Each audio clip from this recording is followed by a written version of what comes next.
Wa muqabilul asohi utawi perbandingannya kaul yang asoh fil ula ing dalam masalah yang pertama. Masalah yang pertama berarti yang halal ke haram dan sebagainya. Anau sesungguhnya kelakuan iku yusannu disunahkan opo al istitabatu, segera bertaubat atau minta taubat. Jadi kalau menurut pendapat yang ini, untuk urusan yang pertama tidak wajib tetapi hanya sunnah. Nggak usah wajib di ini, enggak, ini pendapat. Kemudian wafisani, masalah yang kedua, mengharamkan yang halal ini, annau sesungguhnya man iku yamhulu, diakhirkan sopoman salasan sampai ing dalam 3, ai ila salasati ayamin, sampai dengan 3 hari. Dia dikasih kesempatan sampai 3 hari untuk bertaubat. Ini ya. Ini biasanya kalau dalam kenyataan di masyarakat, orang Islam yang keluar dari Islam masuk ke agama lain itu biasanya orang-orang yang karena faktor ekonomi, paling banyak faktor ekonomi. Tetapi non muslim yang masuk kepada Islam itu biasanya karena orang-orang pinter, karena kajian, dia mengkaji Al-Quran, belajar Islam, kemudian mantap baru pindah. Ya, kalau kita ini kan Islamnya Islam keturunan. Ya, Islam keturunan kadang-kadang ya nggak paham ya. Pokoknya kalau nggak Islam takut sama orang tua gitu aja kan ya. Jadi Islamnya keturunan. Kalau orang-orang itu, orang non-muslim masuk kepada agama Islam itu karena memang betul-betul dia itu sudah memahami tentang Islam, baru masuk Islam. Kemudian orang-orang Islam yang keluar dari Islam pindah kepada agama di luar Islam itu biasanya karena faktor ekonomi. Mungkin apalagi sekarang dalam kondisi corona, anak sekolah harus bayar, pulsa harus beli. Ya, pulsanya beli, penghasilan orang tua berkurang. Kemudian ada orang yang nawar-nawarkan makanan, nawarkan pakaian, nawarkan jaminan kehidupan yang lebih layak daripada yang sekarang kita hadapi, ya. Maka dia kadang-kala sekali, 2 kali, mungkin masih belum, 3 kali, 4 kali baru mulai terima dan dia rela pindah agama. Jadi ya, ini tugas kita semua untuk mempertahankan saudara-saudara kita jangan sampai berpindah kepada agama. Maka dakwah itu wajib bagi santri. Setelah pulang dari pesantren itu wajib untuk menyampaikan dakwah, ngajak kepada masyarakat untuk mempertahankan apa yang selama ini menjadi satu keyakinan. Jangan malah menjadi provokasi. Nih, sekarang fa'in tabah, mongkola mentaubat sopoman bi'audihi kelawan kembalinya man ilal islami maring Islam, bi ayyuqirra klan yento mengakui sapa man bi syahadataini dengan 2 kalimat syahadat ala tartibi ing atase berurutan, bi ayyumina klan yento iman sapa man billahi kepada Allah awalan pertama dalam permulaan, summa bi rasuli kemudian kelawan utusannya Allah. Fa in akasa mongko lamun membalik sapa man, dibalik Rasul dulu kemudian Allah, lam yasiha mongko rasa apa ikrar, kama kaya keterangan qalahu, kama kaya keterangan qalahu kang berkata ing masop Nawawi, Imam Nawawi fi Sarhil Muhadzab ing dalam sarah Muhadzab, fi Sarhil Muhadzab ing dalam sarah Muhadzab. Nah ini, kalau fa in taba bi'audi ilal Islam, kalau orang itu sudah kita ajak ya untuk kembali kepada Islam, kemudian dia mau tobat, fa in taba bi'audi ilal Islam, kembali kepada Islam, caranya bi'a yuqira, dengan cara mengakui membaca 2 kalimat syahadat dengan tertib, itu udah bagus. Gampang sebenarnya masuk Islam ini ya, begitu murtad cepat 2 kalimat syahadat. Tapi dengan ketentuan 2 kalimat syahadat itu dibacanya dengan tertib. Asyhadu alla ilaha illallah wa asyhadu anna Muhammadar Rasulullah. Jangan dibalik. Jangan dibalik asyhadu anna Muhammadar Rasulullah, asyhadu alla ilaha illallah. Atau ditunda, asyhadu alla ilaha illallah, berhenti 3 hari berikutnya baru wa asyhadu anna Muhammadar Rasulullah. Ya jangan pula ini ya. Jangan dibolak-balik dan jangan ditunda, langsung seketika itu bisyahadatain ya, ngucap 2 kalimat syahadat. Nah, yang enak ini kan orang yang dari kecil ya, dari kecil sampai udah tua dia non muslim, begitu umur 60 tahun dia sadar membaca terjemahan Quran, membaca buku-buku Islam biasa. Oh, ternyata agama yang benar ini Islam namanya. kemudian dia datang kepada seseorang minta dituntun baca 2 kalimat syahadat, maka dia langsung menjadi Islam. Nah, kalau dia sudah menjadi Islam, dosa masa lalu hapus, dosa masa lalu hilang. Apa enggak enak? Ya, dosa masa lalu hilang, udah itu. Dihitung seperti anak baru lahir. Ya, seperti anak baru lahir berarti suci, bersih. Dihitung mulai detik itu dia melakukan kewajiban kepada Allah dan ada dosa pada saat hari itu kalau dia berbuat dosa. Nah, kalau kita ini dosanya lebih banyak, ya.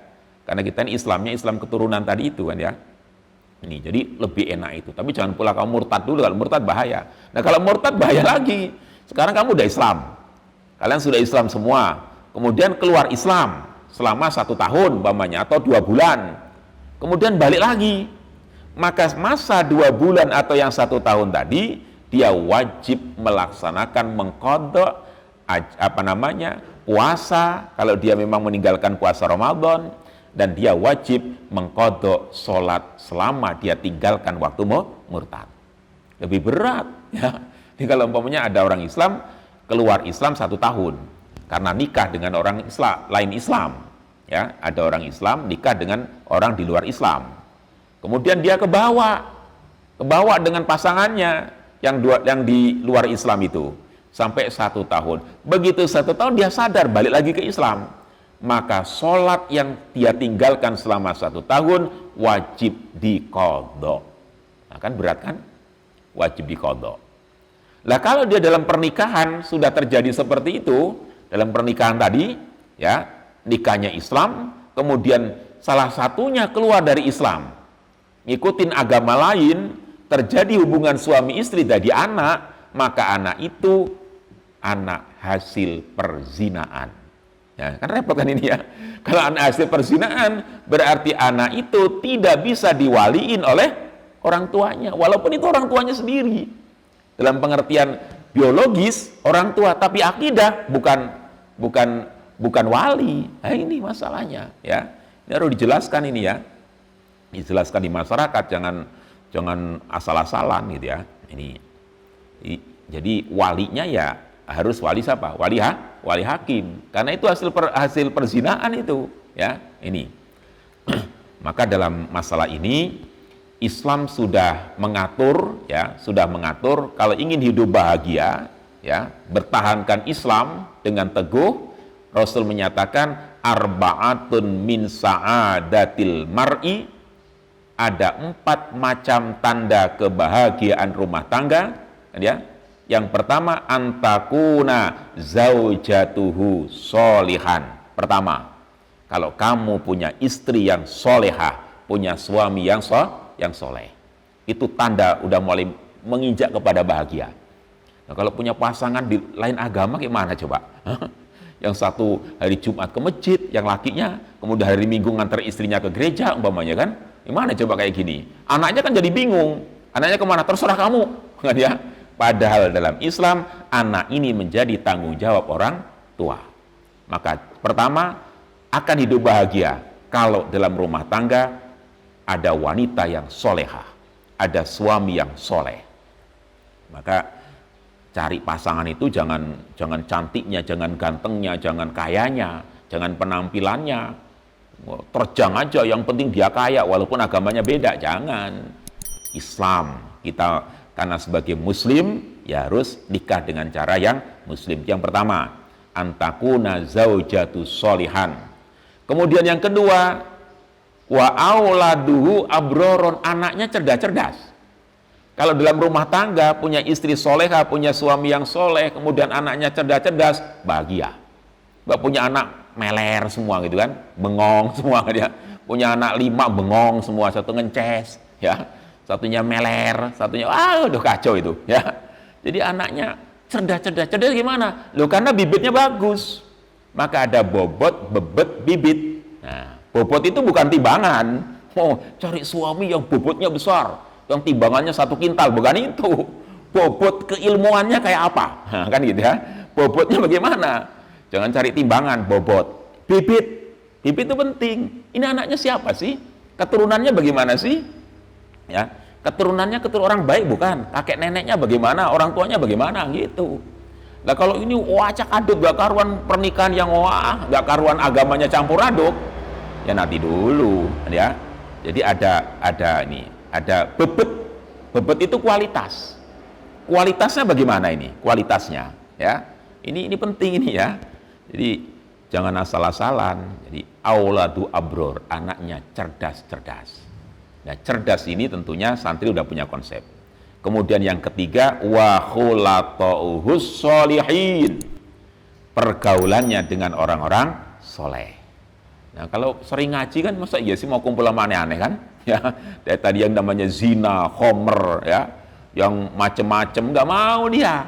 Bergaulnya dengan orang soleh, tempat-tempat majelis zikir, majelis pengajian, tempat-tempat yang memang menimbulkan yang membuat hati kita lebih tentram, hati kita lebih nyaman, gitu kan? Ini jadi wa khulataus sholihin, pergaulan dengan orang-orang soleh. Ini. Kemudian yang keempat, warizquhu fi biladi, rizkinya ada di sekitarnya, nggak jauh-jauh cari rezekinya itu, ya. Jadi kalau ini sudah 4 macam ini sudah ada, paling tidak 2 itu sudah ada, bahagia. Ya, maka jangan mimpi punya, wah saya ini mau berjuang Pak, mau mengislamkan orang. Ya, tapi hakikatnya bukan karena itu, karena melihat cantiknya atau gantengnya atau karena kayanya. Nah ini jangan ya, jangan sampai digadaikan agama. Karena kehidupan kita di alam dunia ini hanya sementara, nggak lama kita ini. Hidup 80 tahun, 90 tahun, mungkin 60 tahun, mungkin 50 tahun kan. Habis itu pertanggungjawabannya selama-lamanya. Itu yang dimintai oleh Allah Subhanahu wa taala. Ini. Maka di sini kembali lagi ke sini ya, dengan mengucapkan 2 kalimat syahadat. Lalu bagaimana Pak kalau ada orang datang? Orang non muslim datang kepada kita. Ya, menyatakan dia ingin masuk Islam. Maka yang harus kita lakukan segera itu. Jangan ditunda, nanti aja ya. Habis duhur. Dia datang jam 10, dia katakan nanti habis duhur. Atau udahlah hari Kamis saja nanti ya, Kamis depan umpamanya. Jangan. Begitu dia datang minta masukan Islam, segera. Karena apa? Itu ada tekad niat baik. Jangan ditunda-tunda kalau udah niat baik, ya. Udah mau baik, sudah langsung aja. Nah, contoh seperti kasus orang yang membunuh orang sampai 99 itu kan. Ada dia mau tobat betul-betul mau tobat ya kan. Tanya kepada seseorang gitu, oh kamu gak bisa diterima tobatnya, dosa kamu udah banyak banget jadi bunuh, karena akhirnya pergi lagi ke orang lain, ya. Lah untungnya dia meninggalkan tempat yang kemaksiatan menuju tempat bertaubat itu sudah lebih jauh dari dia tinggalkan kemaksiatannya, ya. Dia jalan, udah dapat 2 kilo, mati di situ, di tengah jalan mati, ya. Malaikat kan berantem itu, ribut lah kira-kira gitu. Wah ini bagian saya, ini urusannya neraka ini orang ini. Bunuh 99 kok. Kata malaikat, nanti dulu. Ya. Jangan mutuskan begitu, nanti dulu.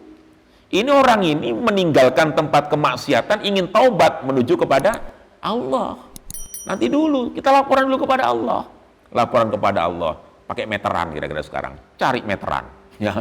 Begitu diukur, tempat meninggalkan kemaksiatan dengan tempat menuju kebaikan, ternyata lebih dekat dia menuju kebaikan. Dari dia tempat meninggal dunia sampai ke tempat orang yang akan menuntut syahadat itu kira-kira setengah kilo. Dia sudah meninggalkan kemaksiatan 2 kilo, ya kan? Maka dicatat oleh Allah akhirnya menjadi orang yang husnul khotimah, bukan sul khotimah, itu kan? Husnul khotimah. Makanya di situ kalau ada yang datang jangan ditunda-tunda ya, langsung aja. Ayo syahadat, ayo kita syahadat. Resmi kapan? Besok, buat masalah surat gampang. Ya, kita biasa di Al-Hikmah ini sukanya ada datang, tapi kadang-kala kita sayang datang ke Al-Hikmah minta dibacakan 2 kalimat syahadat, rata-rata orang mau nikah. Rata-rata orang mau nikah. Dia mau masuk Islam karena pasangannya Islam. Ini yang kadang-kala kita sayang.